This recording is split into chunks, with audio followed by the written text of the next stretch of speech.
Our theme is those who dream build community. So let's talk about it. We have a great story this week in our readings of building community. You have Hannah, who is in the midst of despair over her inability to bear children. She is faced with shame because of Elkanah's other wife has borne him many children. She is faced with harassment because although she is barren, Elkanah favors Hannah over his other wife. And Peninnah taunts Hannah and mocks her for not having children. Hannah's despair makes it a struggle for her to take part in her own community. Hannah and Elkanah, and presumably Peninnah and her children, have shared a meal together. But Hannah does not feel at home in this environment. She feels like an outcast. So she leaves the dinner and goes to the temple to pray. And really, to make a deal with God. If you will grant me to have a son, I will offer the child back to you as a Nazarite. Hannah prays fervently, and this is when she encounters Eli, the priest.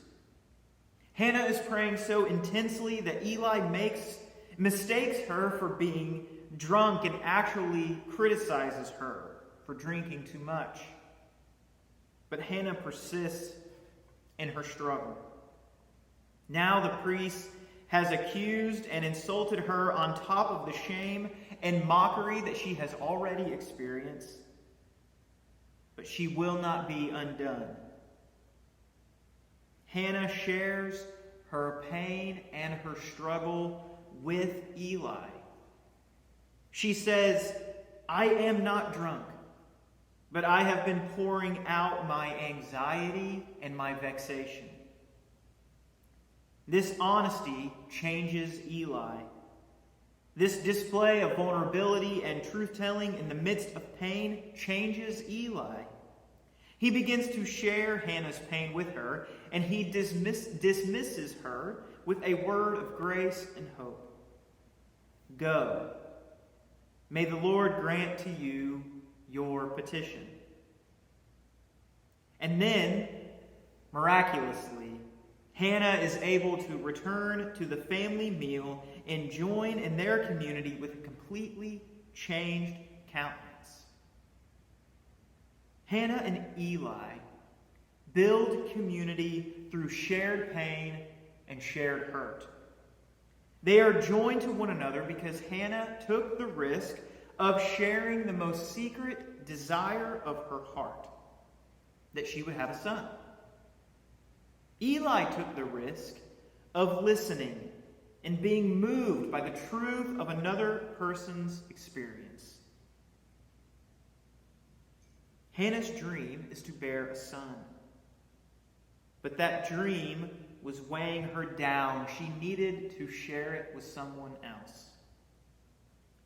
Dreams take community. We need community to carry us forward in those moments where it seems like the dream is either impossible or it was never true in the first place. The community will keep us dreaming, and the dream will drive us to build the dream together in community. So leading up to Christmas, how can you build community this week? How can you share in the vulnerability and hurt of others in the next few days? I hope that these Advent at Home videos have been a blessing to you this Advent. I hope they've been thought-provoking and urged us all to practice our faith. I hope, most of all, that they have spurred you on to dream. And while dreaming, to stay awake, to prepare the way, to share joy, and to build community. Blessings as we close out Advent.